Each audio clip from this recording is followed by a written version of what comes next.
Bismillahirrahmanirrahim. Wa ma'ala alladhina yattaquna min hisabihim min syai'i walakin dzikra la'allahum yattaqun.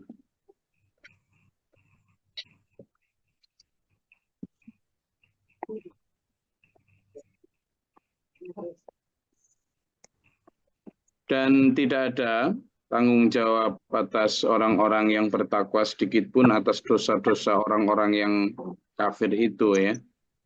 Tapi hanya punya kewajiban untuk mengingatkan. Mengingatkan saja, jadi kewajiban untuk tetap mengingatkan itu wajib ya. Jadi tanggung jawab dakwah itu ada.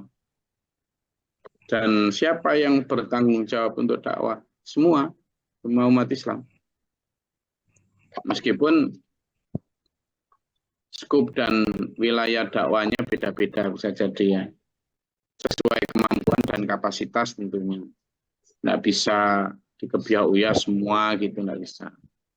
Ya tergantung kemampuan ya.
Jadi tanggung jawab dakwah itu adalah tanggung jawab seluruh kita, ya.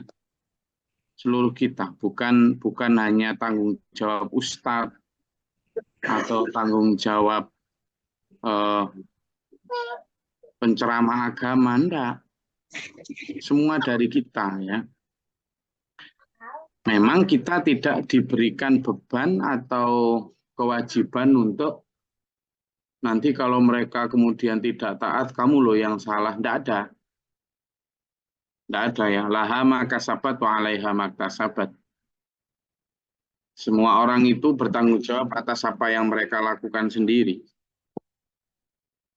Nah, tanggung jawab dakwah ini itu perintah untuk terus melakukan. Fadzakir inna fa'ati dzikra sayadzakkaru may yakhsha. Itu dalam surat Al-A'la, coba dibuka itu supaya kita punya punya semangat untuk terus berdakwah.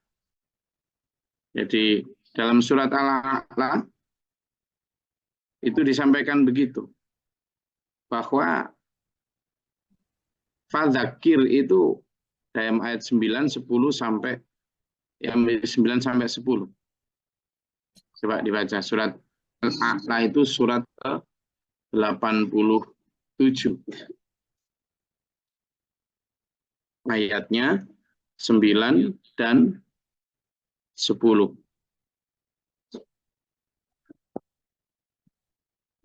Izin, Gus.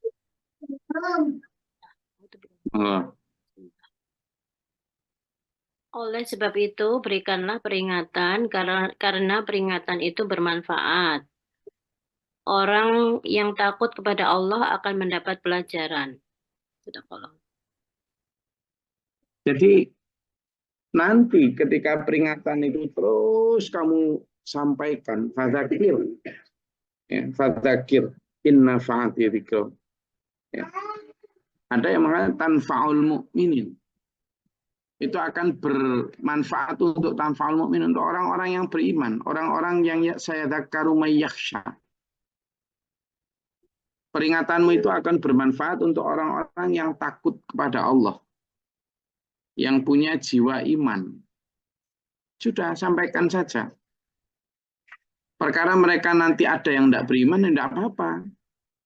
Aminu aula tu'minu. Beriman atau tidak beriman, silakan. Itu pilihan masing-masing orang. Kewajiban saya hanya menyampaikan.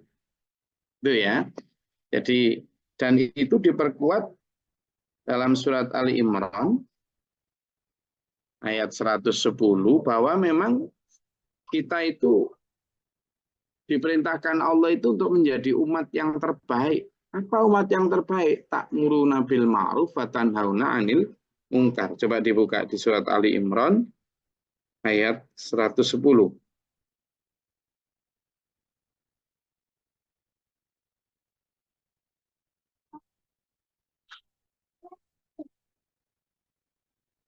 Wah, yang belum di surat Ali Imran ayat 110.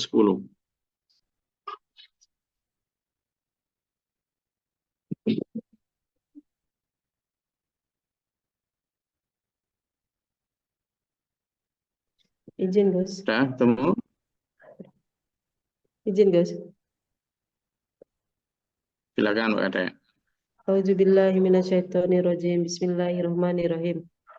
Kamu umat Islam adalah umat terbaik yang dilahirkan untuk manusia karena kamu menyuruh berbuat yang ma'ruf dan mencegah dari yang mungkar dan beriman kepada Allah. Sekiranya ahli kitab beriman, tentulah itu lebih baik bagi mereka di antara mereka. Ada yang beriman, namun kebanyakan mereka adalah orang-orang yang fasik. Shadaqallahul adzim. Itu. Jadi di sana dijelaskan betul bahwa kamu itu umat terbaik yang dilahirkan bagi manusia, tapi ada tugas kamu. Apa umat terbaik cirinya? Yaitu tadi, ta'muruna bil ma'ruf wa tanhauna 'anil munkar. Jadi kalau mau masuk dalam kriteria sebagai umat terbaik, ya berarti kita harus siap berdakwah. Skupnya bagaimana? Ya, pertama adalah diri kita sendiri. Jadi berdakwah itu juga kepada diri sendiri. Kemudian baru kepada keluarga. Itu skupnya. Jadi nggak harus kepada langsung dikhalayak rame. Enggak. Pertama adalah kepada diri sendiri dulu, baru kemudian yang kedua kepada keluarga. Dakwah juga perlu kepada keluarga. Menyeru anak-anak, suami, istri, bapak, ibu, kerabat, untuk kepada tadi, menyeru kepada al-ma'ruf dan mencegah dari yang al-munkar. Jadi kita perintah gitu. Ku anfusakum wa ahlikum naro. Jadi kita diperintahkan, coba dibuka di surat At-Tahrim ayat 6.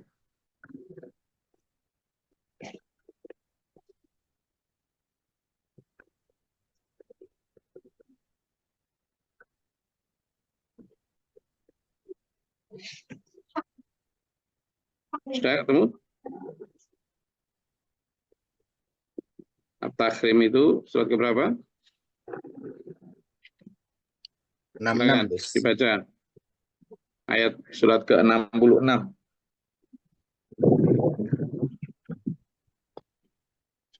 Ayat yang ke-6.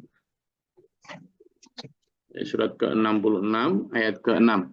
Monggo, Mas Adi mau baca? Mungkin Gus. Silakan Bu Mila. A'udzubillahi minasyaitonirrajim. Bismillahirrahmanirrahim. Wahai orang-orang yang beriman, peliharalah dirimu dan keluargamu dari api neraka yang bahan bakarnya adalah manusia dan batu. Penjaganya malaikat-malaikat yang kasar dan keras, yang tidak durhaka kepada Allah terhadap apa yang Dia perintahkan kepada mereka, dan selalu mengerjakan apa yang diperintahkan. Shadaqallahul adzim. Jadi pertama kita diperintahkan menjaga diri kita. Yang kedua diperintahkan menjaga atau menjauhkan keluarga kita dari api neraka. Ya itulah fungsi dakwah. Membawa sejauh mungkin keluarga kita dari api neraka. Berarti ya menjauhkan sejauh mungkin keluarga kita dari al-munkar dan mendekatkan sedekat mungkin keluarga kita dari kepada al-ma'ruf. Jadi kewajiban dakwah kepada diri kita dulu. Sudah seberapa taat kita kepada Allah, sudah seberapa banyak perintah yang kita laksanakan, kemudian sudah seberapa banyak pula larangan yang kita tinggalkan secara istiqomah. Nah, kemudian ngajak keluarga kita. Jadi skupnya dari yang kecil aja, tapi wajib. Ya, mengajak diri dan mengajak keluarga itu wajib. Jikapun kemudian ada kerabat atau yang masih tidak mau, ya itu bukan tanggung jawab kita lagi. Itu yang disebut di situ wa ma'alal ladzina yattaquna min hisabihim min syai'in. Untuk orang-orang yang bertakwa, begitu sampean sudah mengajak, maka sudah tidak ada tanggung jawab. Tapi walakin dzikra la'allahum yattaqun. Tapi sama dan kita semua orang-orang bertakwa punya kewajiban untuk mengajak, memberi peringatan. Kalaupun mereka tidak mau, ya itu sudah serahkan kepada Allah. Makanya di sini, وَذَرِلْ لَذِينَ اتَّخَذُوا دِينَهُمْ لَعِبًا وَلَهْوًا وَغَرَّتْهُمُ الْحَيَاةُ الدُّنْيَا. Dan buat orang-orang yang sudah suka mempermainkan agama mereka, menjadikan agama sebagai senda gurau, karena mereka sudah tertipu oleh kehidupan dunia, ya sudah biarin. Tinggalin aja. وَذَرِلْ لَذِينَ. Orang-orang seperti itu tinggalin. Zarhum, kata Allah. Zarhum, wis enggak apa-apa, wis biarin. Ya karena mereka sudah tertipu oleh gemerlap dunia. Enggak bisa diingatkan dan enggak bisa. Mereka itu sudah gimana ya? Dunia sudah benar-benar memberi gambaran inilah yang terbaik untuk kita pilih. Itu dunia itu mampu menipu itu. Makanya orang-orang Islam yang nanti di akhirat tidak mendapatkan cahaya, saya nggak bicara lagi orang yang di luar Islam ya, yang bicara di dalam Islam sendiri, itu kan disebutkan tuh dalam surat itu bahwa nanti akan ada segolongan orang yang gapai-gapai. Jadi ada sekelompok orang yang berjalan dalam naungan cahaya nanti dalam penghisapan di hari kiamat nanti. Lalu ada segolongan orang yang melambai-lambai untuk minta diberi ikut dalam cahaya itu. Tunggulah aku, tunggulah kami ingin ikut mendapatkan cahayamu. Oleh orang yang dalam naungan cahaya ditunggu. Lalu baru sebentar mereka masuk dalam naungan cahaya, kemudian mereka gelap lagi, ada semacam dinding pemisah. Lalu jalan lagi dan minta lagi, tolong tunggu aku, beri aku cahayamu. Tunggu lagi, ambillah cahayamu sendiri. Setelah sebentar ternyata kok gelap lagi mereka. Ada semacam dinding. Begitu sampai 3 kali. Lalu orang-orang yang melambai dia bertanya, kenapa kok kami selalu gelap? Bukankah kami dulu hidup bersama kamu? Dan juga sama melakukan ritual-ritual ibadah bersama kamu sama. Kenapa kok jadi begini? Maka jawabannya begitu. Kamu itu waqaratumul amaniyu. Kamu ditipu oleh angan-angan kosong. Kamu selalu irtabtum, selalu ragu untuk secara kafah ikut total dalam perjuangan agama. Selalu ditipu oleh angan-angan duniawi, seolah-olah duniawi itu akan memberikan nanti gini, nanti gitu. Dan juga oleh ketakutan-ketakutan kosong, sehingga kamu menjadi tidak total. Itu yang membuat kamu sulit mendapatkan cahaya ini. Quran itu menceritakan. Sehingga terhadap orang-orang semacam itu, ketika di dunia memang sudah sulit sekali diingatkan. Kalau sudah lagi mengejar harta, ya jungkir balik siang malam, kaki buat kepala, kepala buat kaki lah. Halal haram urusan belakang. Kalau sudah mengejar jabatan, semua disikut agar karir politiknya menjadi yang tertinggi. Nah, ada itu sudah fatsun santun politik. Esok deli sore tempe itu sudah menjadi makanan sehari-hari. Tidak ada kawan maupun lawan abadi, yang abadi adalah kepentingan. Wes. Jadi kalau sudah gharrat umul hayatud dunya, begitu dah. Maka tetapi toh demikian, wadzakir bihi antubsala nafsum bima kasabat. Tapi toh tetap ingatkan mereka supaya tidak semua orang menjadi terjerumus ke dalam neraka karena perbuatannya. Artinya begini, dakwah itu meskipun mendapat tantangan di banyak tempat, tetap kita harus seperti orang melempar jalai. Kalau di satu titik di sungai atau di danau itu kita melempar jala, tidak dapat. Oke, geser lagi, lempar lagi. Ternyata dapat tapi kecil. Oke, belum jangan selesai, lempar lagi di tempat lain. Oh, ternyata dapat mulai yang agak gede, lempar lagi. Jadi siapa tahu gitu. Supaya tidak semua kosong melompong. Supaya tidak semua manusia terbawa oleh pengaruh setan, maka sampean juga harus mengimbanginya dengan tetap berdakwah. Siapa tahu ada orang yang bisa diselamatkan, sehingga tidak semua terjerumus dalam jebakan neraka. Karena laisalaha min dunillahi wali wala syafi'. Karena nanti kalau sudah terjerumus, tidak ada yang bisa memberikan pertolongan maupun syafaat kecuali Allah. Ya, sekarang mereka seolah-olah tidak butuh Allah karena ya belum terjadi gitu. Wa in ta'til kulla 'adlin la yu'khadh minha. Dulu ketika di dunia seolah-olah harta, jabatan semuanya itu bermanfaat sekali untuk dia, bisa menolong, bisa menjadi dia powerful.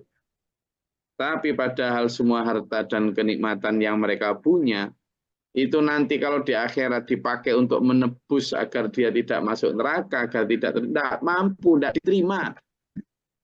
Jadi ada orang yang berada di depan jurang neraka sudah mau dilempar, ditanya sama Allah, seandainya kamu punya emas 1 kilo gitu, kamu mau menebus dirimu dengan emas itu? Dia tanya, bukan jangankan 1 kilo ya Allah, seandainya aku memiliki dunia seisinya, maka aku rela dan ikhlas untuk menebus agar aku tidak disiksa hari ini. Tapi apa kata Allah? Bohong kamu. Jangankan emas sebesar gunung, dunia seisinya. Waktu itu kamu diperintah untuk memaafkan orang lain yang tidak berbayar saja tidak mau. Kamu diminta untuk berdakwah yang tidak berbayar saja tidak mau. Kamu diminta untuk tahajud yang jelas nggak mengeluarkan uang aja kamu tidak mau. Ya kan? Dan kalaupun tidak sampai satu gunung, kamu diperintah untuk memberikan barang yang kamu cintai untuk kepentingan agama aja kamu tidak mau. Tidak sampai, kata Allah. Ya itu. Tidak diterima.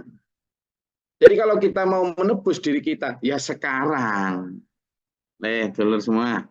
Kalau mau menebus sekarang.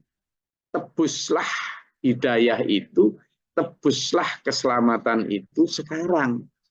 Dengan harta jiwa dan ragamu. Karena hartamu, jiwamu, kekuasaanmu itu nanti kalau sudah di akhirat tidak bermanfaat. Tidak lagi bermanfaat gitu loh. Jadi kalau sudah halaka anni sultaniyah katanya.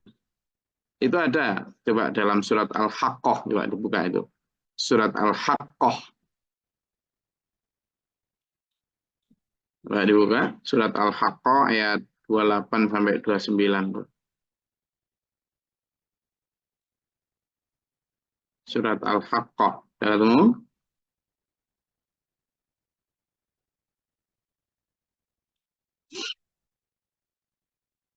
Surat Al-Haqqah.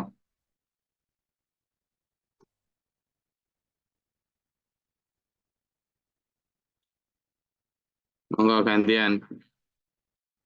Mulai dari 28 sampai 29.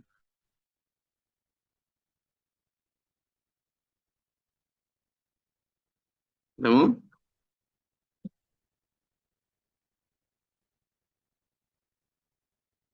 Al-Haqqah. Silgu. Silakan. Bismillahirrahmanirrahim. Bismillahirrahmanirrahim. Hartaku sama sekali tidak berguna bagiku. Kekuasaanku telah hilang dariku. Shadaqallahul azim. Jadi itu ketika orang-orang yang ayat 25 itu, orang-orang yang diberikan kitabnya dengan tangan kiri. Dia bilang, alangkah baiknya jika kitabku tidak diberikan kepadaku, sehingga aku tidak perlu mengetahui bagaimana perhitunganku. Wahai kiranya kematian itulah yang menyudahi semuanya. Dia pikir dulu juga begitu, bahwa kematian itulah yang sudah selesai semua, mati ya mati sudah. Tapi ternyata enggak. Dan terbukti apa yang dibanggakan ma'agna anni sulmaliyah.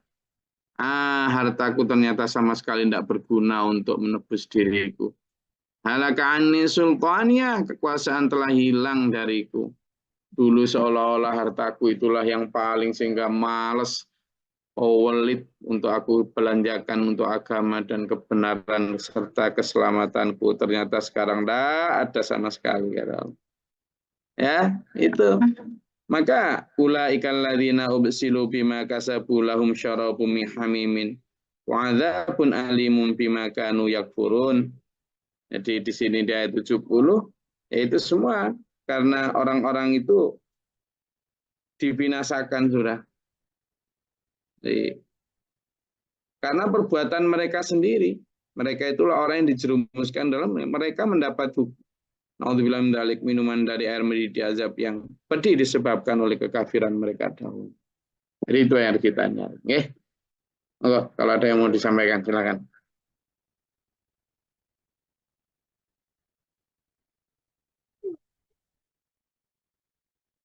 Kalau ada yang mau diperjelas, ditanyakan atau disampaikan silakan. Izin Gus Lari. Silakan. Kembali ke Quran surat At-Tahrim ayat 66 tadi, Gus. Ini studi kasus nih. Ada saudara yang ikut dengan kami, Gus. Awal-awal bagus memang, artinya kita ajak ngaji, kita ajak sholat jamaah, itu ngikutin. Nah, begitu lama-kelamaan, ini susah, Gus. Bahkan kemarin sempat kami peringatkan, saya, istri, ibu, memang tidak nyangkal, tapi diem dan tidak melakukan apa-apa. Terus yang kedua lagi, kami kan sudah biasa jam 10-11 itu kan tidur. Nah, ini pulangnya tuh malam-malam, guys. Nah, apa yang mesti kami lakukan, guys? Matur suwun. Ya, jadi dakwah itu memang sangat harus selalu didasarkan pada kesadaran bahwa hidayah itu benar-benar milik dan domainnya Allah, ya. Jadi itu nanti yang akan menuntun kita pada ketabahan dan kesabaran untuk tetap berdakwah. Jadi seseorang itu memang kadang mau, kadang tidak. Itu memang sangat dipengaruhi oleh kondisi keimanan. Labil. Manusia memang pada dasarnya begitu, gampang terpengaruh. Awalnya sudah mau, ujuk-ujuk tidak mau. Awalnya baik, entah karena apa, lalu ujuk-ujuk melanggar, tidak baik lagi. Awalnya sudah mau rajin, dulunya memang nggak pernah sholat, kemudian rajin sholat. Kebentuk apa, kemudian tidak sholat lagi. Itu sudah biasa sekali, Pak. Dan kita sebagai pendakwah, ingat loh ya, pendakwah itu nggak harus dorong penceramah atau ustadz, nggak. Pendakwah yang saya sebutkan di awal tadi, ya ini orang yang selalu mengajak kepada kebenaran, mencegah dari yang mungkar, baik kepada diri maupun keluarga. Itu sudah pendakwah. Nah, untuk orang-orang pendakwah seperti kita ini, pertama memang harus tetap harus menyampaikan, ngajak. Meskipun dia mulai berubah untuk jelek, ya tetap ngajak. Cuma mungkin pola dan metodenya yang harus diperbaiki lagi, entah lebih halus atau lebih apa. Yang kedua, tetap berikan teladan. Tetap berikan teladan. Meskipun dia belum mau, tidak apa-apa. Bila perlu ditunjukkan teladan itu, diterang-terangkan dengan tentunya dengan tetap menjaga, jangan sampai riak. Misalnya ngajak sholat lewat lisan tidak mau, ya sudah tunjukkan secara terang-terangan sama-sama sedang sholat atau sedang berjamaah. Kalau mau sedekah juga begitu. Selain ngajak ayo sedekah, saya tunjukkan pada saat sedekah itu kepada mereka. Itu penting tahadus bin iman. Meskipun sampean juga harus hati-hati untuk menjaga hati. Yang ketiga, itu adalah jika kita punya kuasa untuk memaksa dalam tanda kutip agar mereka punya lingkungan yang baik, ya kita paksa. Termasuk misalnya sampean punya karyawan gitu ya, itu kan namanya saya anggap sebagai punya kuasa. Lalu kemudian ada karyawan atau meskipun itu dari kerabat yang kemudian kita acamasi, maka bagaimana memaksa lingkungan kerjanya itu menjadi lingkungan kerja yang lebih Islami. Karena memang sangat dipengaruhi lingkungan juga, orang kadang tidak taat dan sebagainya. Yang keempat, tetap dengan landasan jiwa kasih. Jadi ketika kita ngajak itu tetap dengan landasan jiwa kasih. Apa yang maksud jiwa kasih?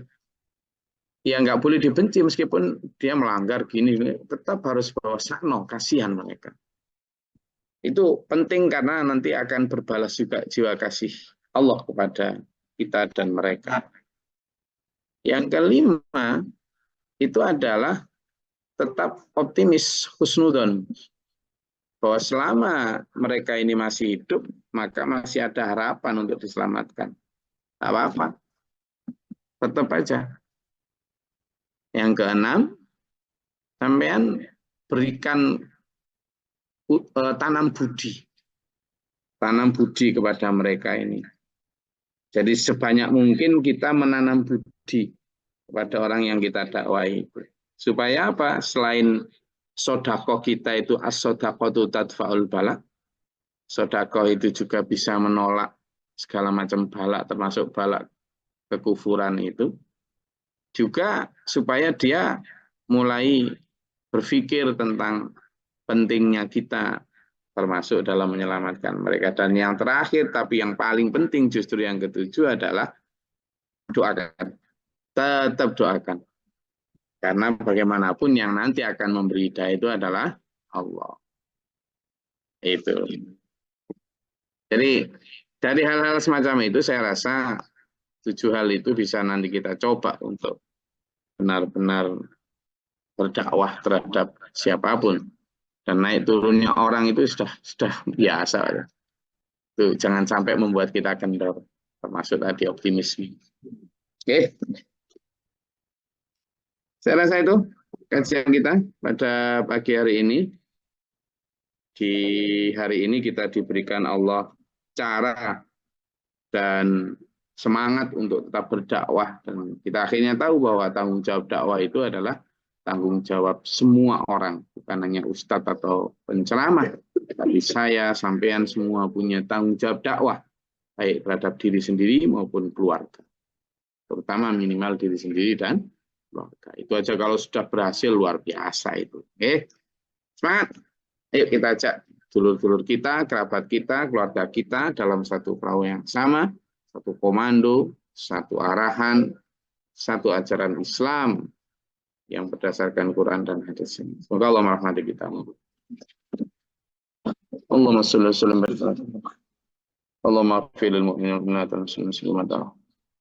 اللهم اهدنا فيمن هديت وعافنا فيمن عافيت ولا نفع وقنا شر ما قضيت فإنك تقضي ولا يقضى عليك تبارك ربنا وتعالى الحمد لله ما قضيت أستغفرك وأتوب إليك